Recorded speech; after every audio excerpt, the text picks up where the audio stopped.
So the questions are these. How can we really activate the best of the private sector to meet the challenges of the real world?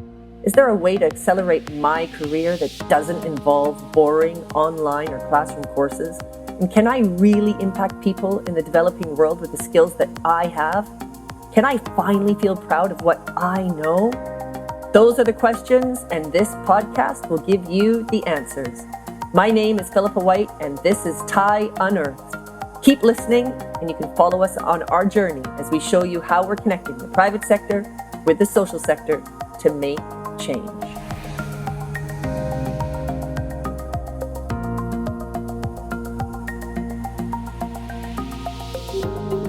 Hello everyone, Philippa White here, and welcome to episode 19 of Thai's podcast. Today I'm chatting with my friend, Rich Pierson, who's the co-founder of Headspace. Hey Rich! Hey Philippa, how are you? I'm good, thanks. How are you? Good, thank you. Good. Now let's tell our listeners a little bit more about you, because many people will have already heard about Headspace, but probably don't know the backstory. So we worked together at BBH on, I'm pretty sure you worked on the Barclays account when I did. I mean, we both worked at BBH, but I think it was the Barclays account that kind of brought us together. And that's right. and I think we overlapped briefly. And did you work on BA? I didn't. No, I didn't ever work on BA. Okay, so I think you must have, maybe you went to then run head of new business, I think. So maybe you went to run head of new business and I was working on the Barclays account, something like that. But then shortly afterwards, I left to start Thai. And on one of my trips back, after I had a meeting at BBH, we met up for a coffee and we went for a walk. And as we were walking down the tiny streets of London, you were talking about your next search for sort of the next thing that you wanted to do. And I think you were studying architecture? Acupuncture. Close. Similar. Architecture. Acupuncture. It was acupuncture. Which architecture would be a bit of a weird jump to meditation. Well, acupuncture was quite a weird jump from advertising, to be fair. That is true. Maybe architecture would have been an easier jump from advertising. Kind of funny that. Anyway, yes, acupuncture. And I think I remember the conversation really clearly because we were walking through these tiny streets and we were holding a cup of coffee and you're like, yeah, I'm thinking of starting something with acupuncture. Anyway, then fast forward to about a year later and I saw you and a group of other people. I don't know if it was 3 or 4 people, but I just remember I was sitting with somebody, I think it was Victoria Brooks, I can't remember. And there was sort of this buzz like, yeah, Rich is here to talk. He's starting a website, I think. Like, a website, okay. Yeah. And I think it was around 2010 because I'm pretty sure that my eldest, she's now 10, and I think she had just been born. And anyway, Headspace shortly after the meditation app was launched by you and Andy, who is your co-founder, Andy Puddicombe. And he's got a degree in circus arts and is a former Buddhist monk, for those of you out there that don't know the story of Headspace. And now the meditation app has 70 million users and is used in 190 countries around the world. Rich, it's an incredible story, and I'd just love you to tell people how Headspace came about, what happened between our walk through the tiny streets of London, sipping on coffee, and talking about acupuncture, to when the app was born. Tell us, please. Yeah, well, thanks for having me. I think when I was studying acupuncture and having left advertising, I think although it was a strange leap in lots of ways, especially to my friends and family who I think had all thought I'd gone clinically insane, it seemed very, very obvious to me to make like a big shift like that. And I knew I didn't want to do advertising anymore, and I did know that I wanted to have some form of impact, but I just didn't know quite what that looked like in kind of perfect, in a clear vision. And I was getting acupuncture at the time, and my acupuncturist said, "Look, have you ever thought about being an acupuncturist?" And I was like, "No, I've never thought about being an acupuncturist." And he said, well, you seem really like stressed and unhappy in your job, and I think you'd be a really good acupuncturist. And I've got a course starting in a few weeks. Why don't you come and join? And so that was really like the first big leap, I think. And it, hindsight's no sight, but I think it gave me a really good perspective on what I had been doing, the things that I actually really liked about it, and then the things that maybe I was kind of struggling with. But it also, more importantly, gave me space and time, which I think is, if anyone ever asks me any advice about starting anything, I always kind of say, if you can create some form of space to really work out what you want to do, I found that really, really useful, because I was on a student timetable. And at the time, I didn't have any dependents, so I didn't have any financial responsibility other than for myself.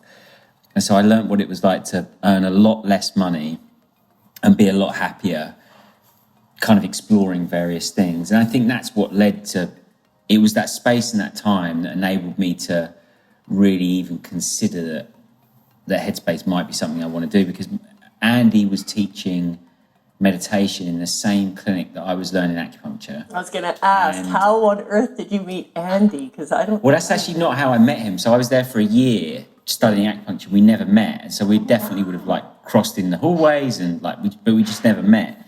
And then I was to pay the bills. I was freelancing at my friend's company called All Star Lanes, which was like a bowling alley in London, and he was getting meditation lessons off Andy. And he said, look, you should go and meet Andy. He's teaching people meditation. And that was really it. But it turned out that we were in the same building. And so I think it was, we would have met at some point, but it was actually a friend that kind of tipped the balance there.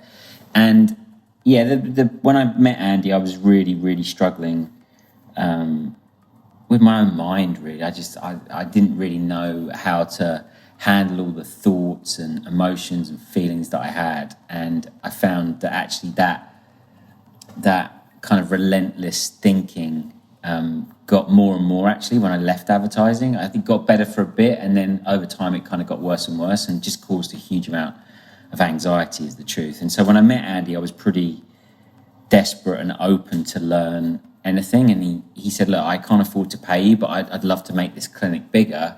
And you've got a marketing background, and it sounds like you're really struggling with your anxiety. How about we do a skill swap? So it really was. Wow. Yeah. So that we went. So then he had an office. He had a clinic in London Wall, which was actually a really interesting place in that it was a kind of a rehab centre and it had doctors, had psychologists, it had physiotherapists for elite athletes. And Andy was teaching out of there. And so it was already this interesting kind of mix of medicine, and then Andy being there made it feel a lot different to how I thought of meditation. But yeah, I'd go there, we'd do meditation we'd chat for quite a long time, and then we'd do meditation for a bit, and then we'd go over the road to Starbucks, and I just came up with loads of ideas for what he could do with his clinic. And so that happened over a period of about 6 months. And then eventually Andy said, hey, look, you've got all these ideas. I have no idea how to make any of them happen. Do you want to do it with me? And so that was, and I was kind of I thought he meant, do you want to come and work for me? And so I was like, yeah, I'll come work for you. And then he's like, well, I can't really afford to pay you. I've got no money. Why don't we become business partners? Why don't we just do this together? And I was like, well, what? I'll take a bit of it. And he said, no, 50-50 partners. We'll be 50-50 partners. And I never really thought that I would have worked, I'd have worked with him for free, is the truth, I think. And I did for a bit, So but it was really kind of organic in that way, the way that it started. And I got so much benefit from it.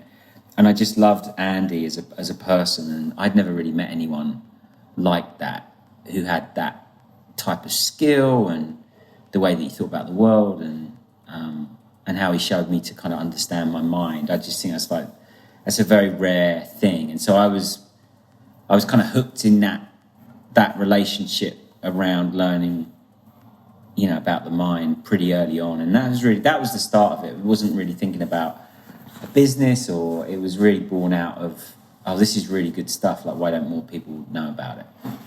How amazing. Yeah, that's amazing. I didn't know that part of the story. So for people who might not know about Headspace, or for people who actually use the app but maybe hadn't really, okay, what's the objective of Headspace? And what do you teach people? Like, what are the skills that users can benefit from, and why are they important? Sure.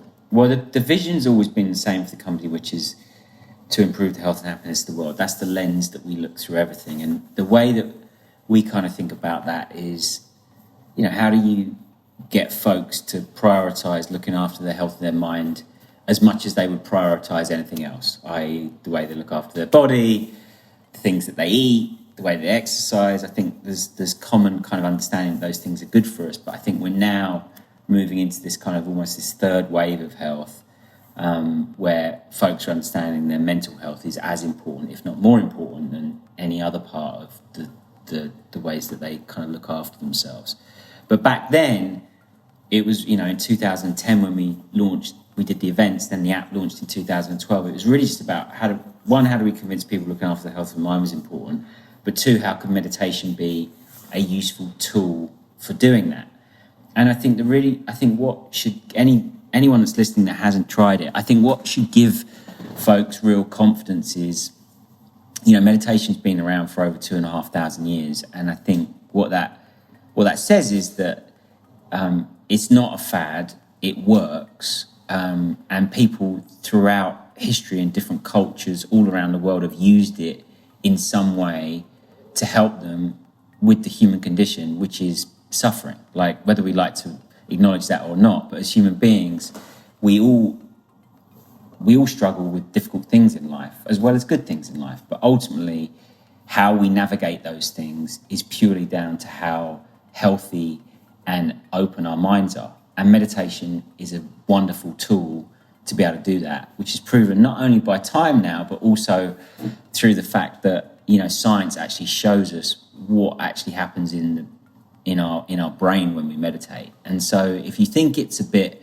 on the edges, or you think it's hippie, you should look at the way professional athletes use it. You should look at what happens in the prefrontal cortex of your brain, which is like the rind of your brain where all of the positive kind of, reactions in your brain happen, and negative reactions. That part of the brain controls all of your emotions and how you respond to things. And when you meditate, it gets an increased blood flow to that part of the brain, effectively like a muscle, and it gets thicker and stronger. And they didn't really know that until they put experienced meditators through fMRI machines and actually scan their brains. What are those machines? Sorry? They're called fMRI machine. fMRI. So they basically measure the brain activity. They put you through a scanner, and they measure the brain activity. They scan your brain, and so you can see as you're doing things what's actually what parts of the brain are lighting up, like what parts of the brain are getting used. And they didn't really know that until they put experienced meditators through them. And the interesting, as the science has progressed, that you can see positive, changes and benefits in quite a short amount of time.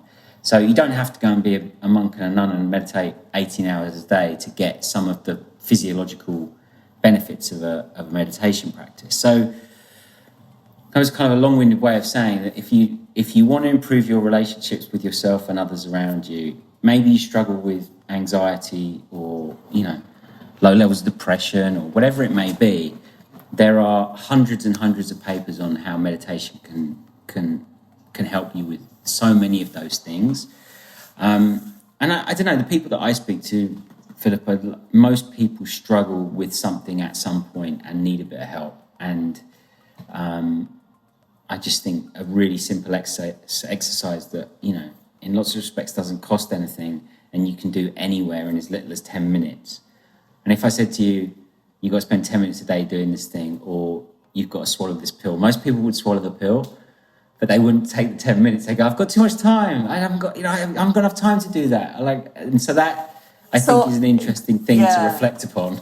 Totally. And I think, because that brings me to a question that I have, because as somebody who's, not only been doing this meditation, obviously, for a really long time, since when you obviously met Andy in 2010 or 2009, if it was before when you actually launched Headspace. and you own a company that is in 190 countries around the world.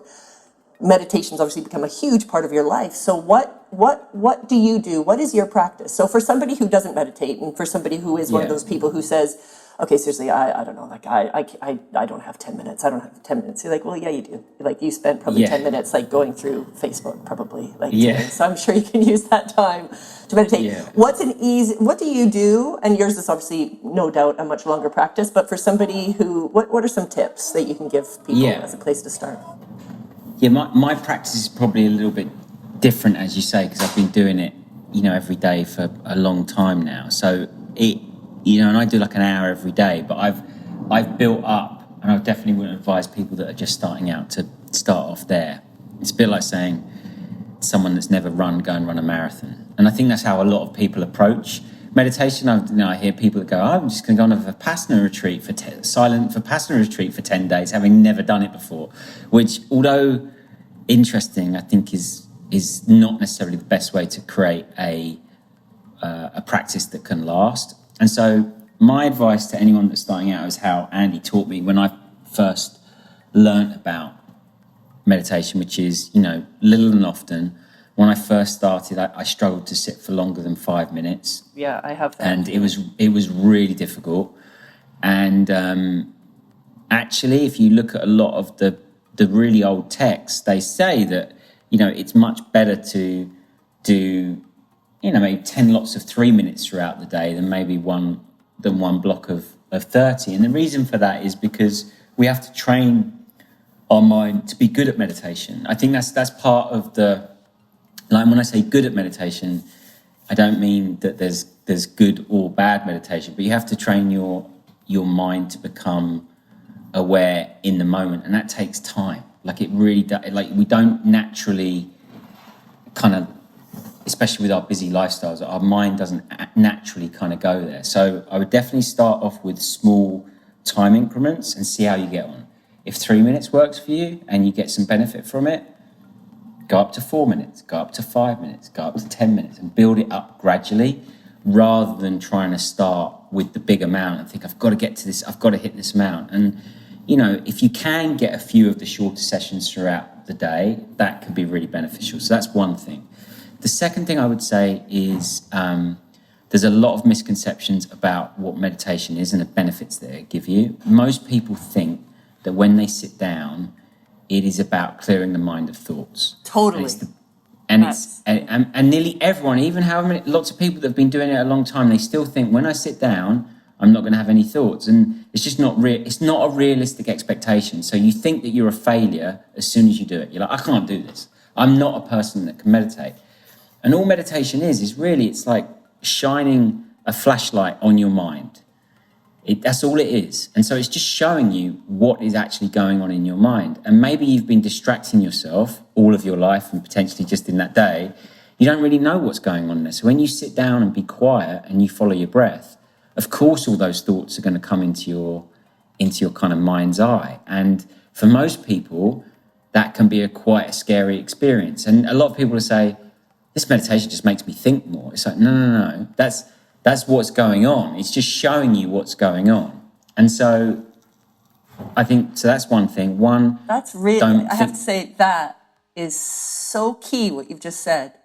Because what we have been taught is you need to, it's sort of smack-a-mole. I think I heard Andy say that once in one of my meditations. Like, don't worry, it's not smack-a-mole at all. It's like, okay, go away. It's not like that. And it's so fascinating what you said. It's just shining a light on all that stuff that's going on in your head. I love that. Yeah, sorry, go on. Sorry, but that's... But that experience is what most people, when they start a practice, they're like, well, I either can't do it or it doesn't work, I don't like it, and so they give up. The second thing is effort, which is, I think, as Westerners, I think it's particularly difficult because I think we've been brought up with our education systems that the harder we try at something, the better we'll be at it. And meditation is one of the only things in the world that almost like the harder you try to be good at meditation, in inverted commas, the further you will get away from actually meditating. Love that. And so that's a really difficult, that effort thing is a really difficult thing for driven folks to get their heads around. So that's another thing. And then the third thing I think is this idea of, what we're looking for, this kind of peace of mind, or whatever you want to talk, whatever, however you want to describe it, that makes sense to you. It's always with us. We don't have to go and create it. It's there. And that's, if you see the animations in the app, that's really what the blue sky animation is about, which is the blue sky is always there, however much it's covered by clouds. And if you use that analogy and you think the clouds are our thoughts and our feelings, the blue sky always stays there. But sometimes it's cloudy, sometimes it's sunny, sometimes it's rainy, sometimes it's stormy. But the peace of mind that we're kind of looking for, that we're searching for, is always there. We don't have to go and create it. So if you can approach your practice really thinking about those three thoughts, which is, it's not about effort, the thing that we're looking for is always there, and that it's not about stopping your mind of thoughts, you've got a much better chance of getting more out of the meditation. And then just on a practical level, do short time links and build it up one by one. The second thing I would say is try and attach it to a habit that you already have, so that it can be a simple thing to build into your routine. So if you have a cup of coffee at a particular time in your day, maybe do it before the cup of coffee or after the cup of coffee. If you have a shower every day, after the shower, before the shower, before you work out, after you work out. Think of something that you do regularly that's already built into your habit, and just add it, which is called, it's a classic kind of habit building technique called coupling, but it really, really works. And then the final thing I would say to anyone just starting out is really think about, why is it that you're doing this thing? Why do you want to meditate? Like, what is it that is motivating you to sit down, and be like super clear about what that is? And it doesn't really matter what it is. It could be you want to sleep better. It could be because you want to have better relationships. It could be because you don't want to shout at your kids as much as you do. Like, whatever it is, it doesn't matter. Positive, negative, just be clear about it. And I think if you can be clear about why you're doing it, your ability to be able to stick with it becomes so much easier, because then it's got a point. And that the other thing is that intention might change over time. The more that you do it, maybe you do it because actually, you know what, you've seen the benefits and you want to keep doing that for those and the people that are around you. But I think so many people start things because they're like, oh, that'd be good for me, I'll do that, let's do that. And they're not really understanding why do they want to do it. And I think that's the same with fitness or anything, right? Yeah. And I think what's really nice about that, because obviously with fitness, I don't know, let's say someone's gaining weight over the pandemic and you're like, okay, I want to lose this weight. So you do fitness and you're like, okay, I can see the result. I've lost 5 pounds. Yeah. And obviously with meditation, I think that goalpost is really important, because if it's, okay, I'm shouting out at my kids, I really need, and then you suddenly realize, oh, you know, you have your start date, and then you review things 2 months later and you're like, oh my God, the relationship in the house is actually better. Okay. Yeah. There's something to this. So I think that's important as far as measuring results and seeing the impact, for sure. Yeah, really interesting. And one thing so thank you for that, because that, even for me, just listening to you say all of that makes it possible and more possible, because I've meditated, but I can't say I'm as good as you are at all. And not that it's a competition, but just as far as being able to fit it into my life and have I have times where I kind of stop and I reflect, but I haven't got it into a schedule, but I do work out. So it's something, okay, actually I could just couple that with that, and just your easy, just your recommendations are really, really helpful. It's also just that something you said there, which I think is really common, which is, people think, I'm either a good meditator or a bad meditator. And there genuinely is no such thing as a good meditator or a bad meditator. There is simply, are you aware? Are you not aware? Are you distracted? Are you not distracted? That's it. Like, it sounds so simple, but that is actually it. And the practice of sitting down every day is purely to give yourself the opportunity to train your mind to be able to be less distracted more often. That's it. it sounds like, but we kind of put all of these judgments and pressures on ourselves, right, with everything all the time.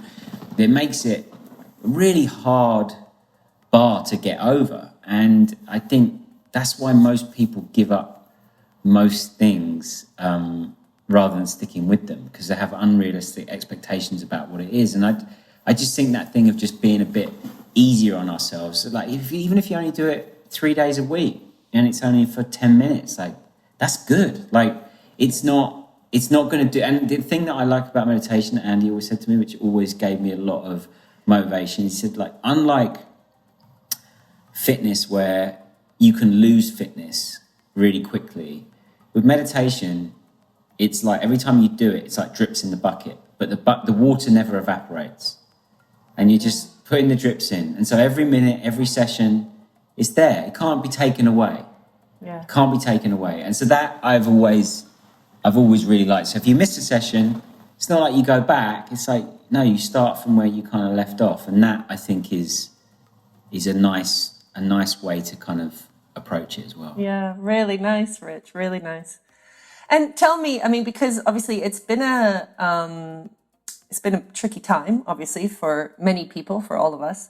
And I just wonder, how has COVID impacted Headspace, in the sense that are more people recognizing that, you know what, maybe this is something that I need to just kind of work through a lot of the challenges that I'm facing right now?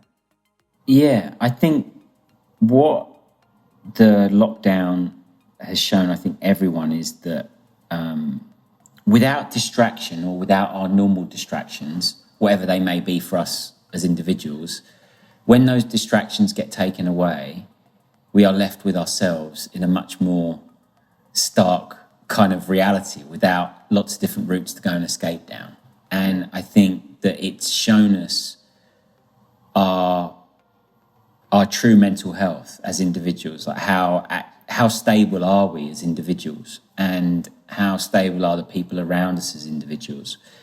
And I think for a lot of people that's been incredibly confronting. And so I don't think that I think it's exacerbated the problem, but actually I think it's a bit like we were talking about with shining a light. I think actually the lockdown has just shone a light on our own mental health, which I think in normal everyday life, we've got so many things that we can distract ourselves with that we don't necessarily have to look at it. Whenever we're feeling like that, we can go and do something to make ourselves feel different. And so I think what that's done is I think the biggest thing, and one of the most positive changes I've seen is within the workplace. And I think you can see it proven in. So if you look in earnings calls, mental health being mentioned in earnings calls by CEOs in listed companies has gone up like 1,000% since the start of. Yeah. And so that's fascinating to me, in that it's now become a priority for CEOs, not just a priority for chief people officers or CHROs. It's now at the top of the company. It's now important to shareholders. It's important to their employee populations. And so I think that's a big shift that isn't going away. And I think what that means is that, employers are going to have to take an outsized role in the overall health of their employee bases if they want to attract and retain the best talent. And so that we've seen just tremendous increases in enterprises wanting to get Headspace into their organisation. So I think that's been a really positive thing in lots of ways. But it's also shown us that, not everyone's got access to the care that they need, and we're still not really able to provide the level of care that's needed at the scale that it is needed in the time span. And I think that is a challenge for all of us to work out. How do we kind of scale that care over time? So I think it's kind of a bit of both, but I think the first one will lead to the second one getting solved, because it can have economic impact. And unfortunately, that is still the thing that drives a lot of decisions and roadmaps for companies, Well, and actually, just because I know science plays a huge part in what you guys do, and just, maybe also because this is becoming something that is now proven, maybe there was a lot of question around, to be honest, it's so similar to what we talk about in the sense of like purpose and sustainability and corporate responsibility. It was kind of, when I started Thai back in 2005 or 2006, we became a company. But then it was kind of, there's a department that kind of does that. Or, sustainability, we're just not really into sustainability. It's not really our thing right now. Or it was kind of like this sort of nice thing to do. Whereas now it's actually being seen that, no, actually it makes people actually want to work for your company. It actually drives better sales. You have happier customers. It's sort of actually being proven to be, if you have, if where you work is a good place to work, if you're not exploiting the environment, if people actually want to buy your goods, then you will, the rest follows, like profit follows. But you just need to take care of the rest to start off with. And that's kind of being proven. And I just think that probably this area as well, it's all kind of linked up, isn't it? It's kind of, and actually, what I really wanted you to talk about as well was just the proof of meditation. You touched on it a little bit at the beginning, but you guys have a chief science officer. And if I'm not mistaken, some of the largest studies on meditation have actually come from Headspace, because I know that this has been a big thing that you guys have wanted to really prove to the world that, guys, this really does work. It's been going on for a really, really long time, and there's something to this. And I just wonder, can you bring that to life? Because I think it's also this kind of information for whoever's listening to this, who owns a company, who runs a company, who, it's not just, like you say, the chief people officers. It's like, if your people are happier, and they're like, they will be better people for your companies, and then the rest follows. So do you want to just touch on that a little bit?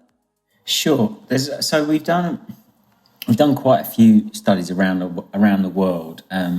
And you're right in saying some of them, have got, over 2,000 participants in them. And to put that into context, it's kind of, 10x the size of normal large-scale studies, which, tend to cap out about 200 people.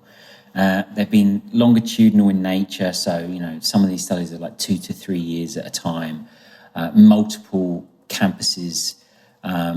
So in different geographies, people with different roles and responsibilities. We've done them in workplaces. We've done them in with the National College of Policing. We've done them in places like Google, Roche. We've done them in schools. We've really tried to push the boundaries on, one, how meditation is researched, and knowing that there's still a lot of work, I think, that we can all do to really prove out the true efficacy of it. But we've seen some really incredible results. We've shown that if you use Headspace, you can reduce aggression, you can increase compassion, you can reduce depressive symptoms, you can reduce anxiety symptoms.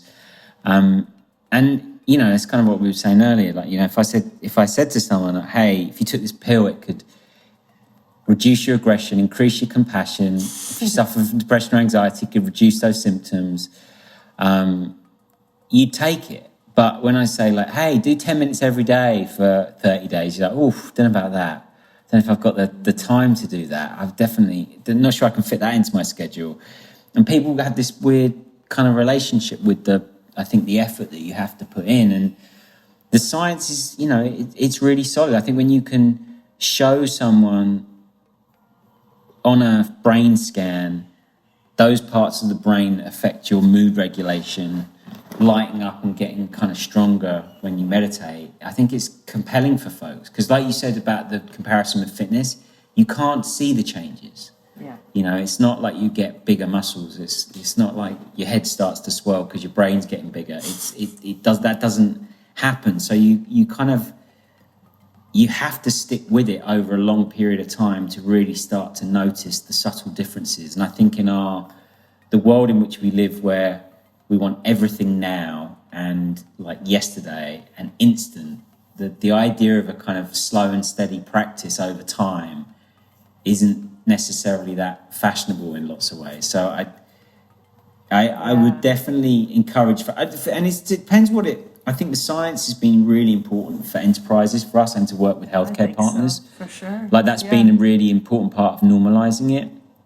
But I think a lot of consumers just want to know whether it's going to fix the thing that they want fixed, which is just kind of our culture and our society. But I think it would be wonderful if folks could think about it as a a commitment to themselves and the people around them for over the long term, rather than it's an education piece, isn't it? And if it becomes more mainstream, I think the way that this is going, like you say, that it's now being adopted by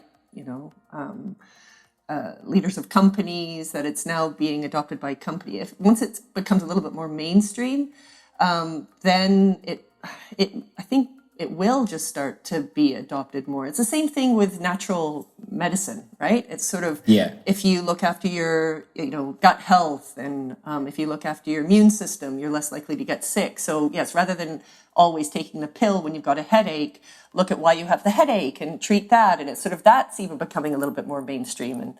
And so this is, I think about one of another podcast that I had with a guy called Simon Anholt, and he's an advisor for presidents and prime ministers and monarchs. He's an incredible guy. He also weirdly worked at BBH. That's weird. Anyway, so he talks about country branding, and anyway, that's another podcast. But he used this example of when he was in Poland or in Russia, and he was invited to talk to heads of government. And they decided to have this meeting with the mayor and various leaders of government at the bottom of a mine. And so you had to go down to this bottom of the mine, and you're sitting at this long table with all these government officials. And he said he started to feel really nervous, and he was looking around, and he just thought, oh my God, I've got kilometers and kilometers of rock like above my head. And he started to have a little mini sort of panic attack. And then he thought, you know what? I literally have no control over this situation right now. I can't get up and leave because I can't actually leave. It would also be really weird because I'm sort of the guest of honor. And I just had to, he said, I just had to kind of take a deep breath and just learn to kind of control my thoughts. I couldn't control the outside world. I couldn't control what was happening around me. I could just control my response to what is happening around me. And I thought that's such a great example of also just COVID and these moments. And it's sort of, you were saying how it's harder to be able to see the impact of meditation. But actually, I guess the more you do it, the more you feel a sense of control over your thoughts. You have a sense of control over your response to, like you say, dealing with your children or your spouse or whatever it might be. And so, it's kind of, I guess anyway. I'd agree with that. I think the one thing I think it's the same as what you're saying, but it's just a slightly different lens on it, which is, I think it's less about control, because I think that's what we all kind of want to do, is feel in control, right? And of situations that make us feel uncomfortable. And actually, I would argue that the more that you meditate, the more you get comfortable feeling uncomfortable. And whether that is actually about seeing thoughts that really bother you and not get too engaged in them, whether that is being able to feel anxious and not go crazy by going, why am I anxious? I can't believe I'm feeling anxious again. Oh my God, I'm such an anxious person. I hate that I'm anxious, and going down that kind of road. Or, like you say, a situation where, the truth is that in that moment, yes, there's not a lot that he could do being down that mine, but actually just to notice the way that he was feeling in that moment, in that experience, without reacting to it, is less about control and more about being okay with whatever's coming up for him in that moment. And that is really different, I think, than thinking, I'm going to control the situation, I'm going to feel okay in it, because I think that's what we all want to do, right? But actually, it's in putting that effort and that kind of iron kind of clenching around stuff that causes the tension in ourselves. And if we can somehow just learn to step back and observe and be okay with whatever's going on, then we can handle any situation, good, bad, or indifferent, that comes up. And that, in essence, is the skill that you're learning every time you sit down. I love that.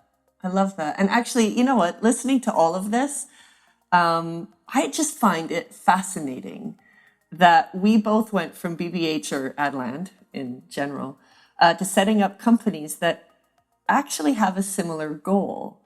Just we're coming at it from obviously very different approaches, but like for and actually for those of you that don't know, for people who are listening and haven't heard of Thai before, and you came through, other avenues to listen to this, but we help people become more passionate and empathetic leaders, more flexible, and actually, like you've just said, better able to embrace diversity and adversity. And we essentially help develop sort of the leaders that the world kind of needs now, leaders that are more human.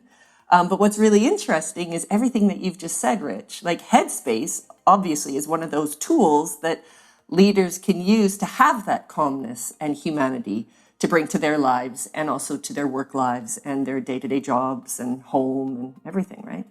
And it's just another way to empower leaders to handle the reality that, companies and the world are, demanding on them. And I just think what we're both doing is needed now, to be honest, more than ever. And I don't know, I just love your thoughts on this. Like, do you have any?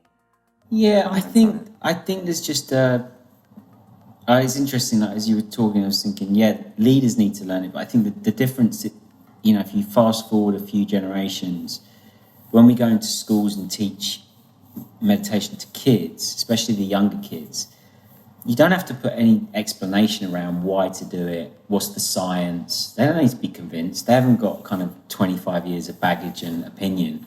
They just like, okay, show it to me, I'll do it, and then I'll tell you how I feel. And then, they do it, and then, so how did you feel? And like, it made my tummy feel nice. I feel really calm now. Like there's no baggage with it. And so I think what's really exciting is thinking about all of these tools that kids are now going to have, and not every school has it, and not every child has it at the speed that we would all like it. But whether it's meditation or whatever it is, but I think kids are getting taught different ways to cope with their minds in this information-heavy world that we are continuing to live in, and that I think is really interesting as you think about the future, and it relates to what the world needs now. I think I just think that it's going to become, I just think unless you provide that type of leadership and training, and you hire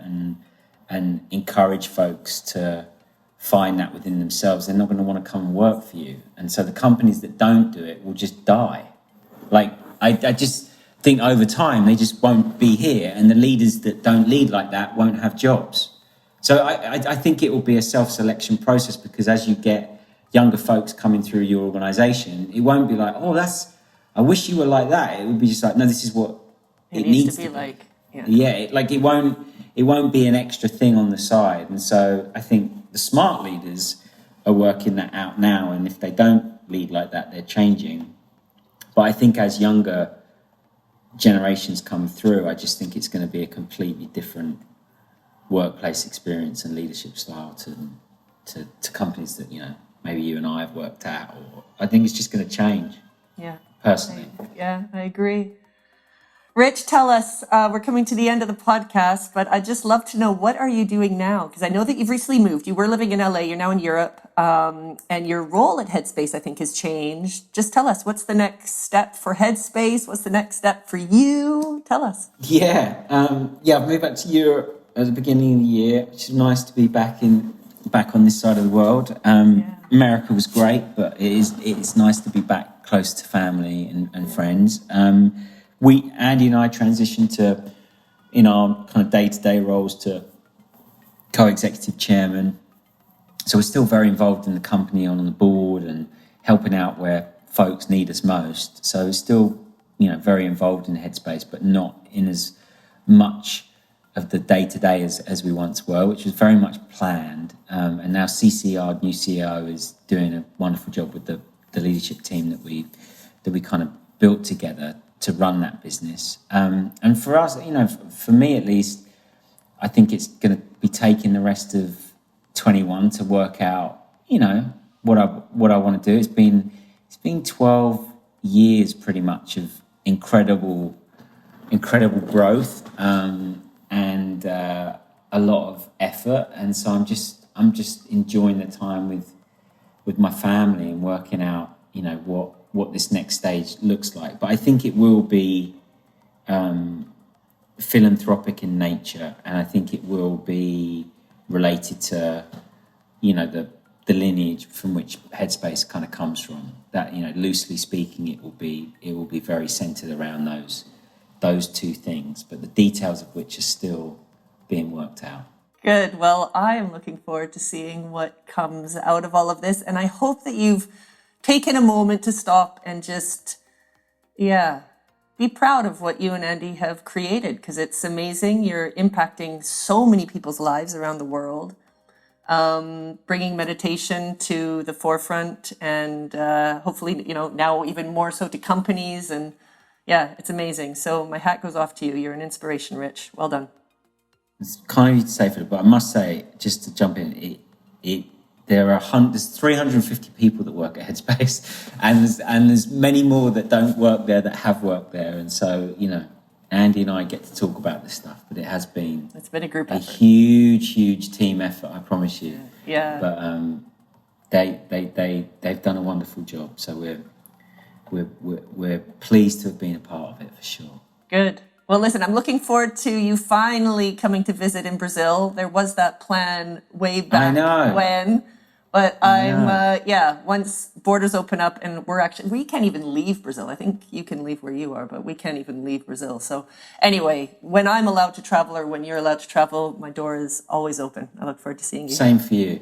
Okay. Same for you. Thanks for having me, Philippa. Take care. Thank you so much, Rich. Really interesting. Cheers. Take care. Bye. Bye.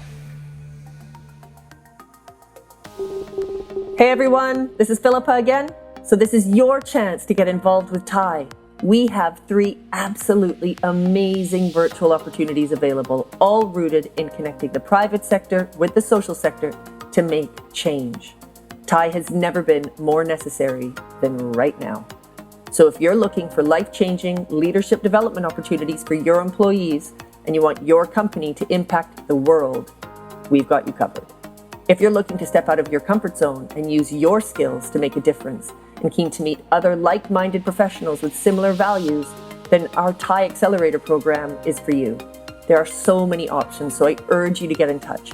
Go to theinternationalexchange.co.uk for more information, or just shoot us an email. Better companies, better leaders, better world.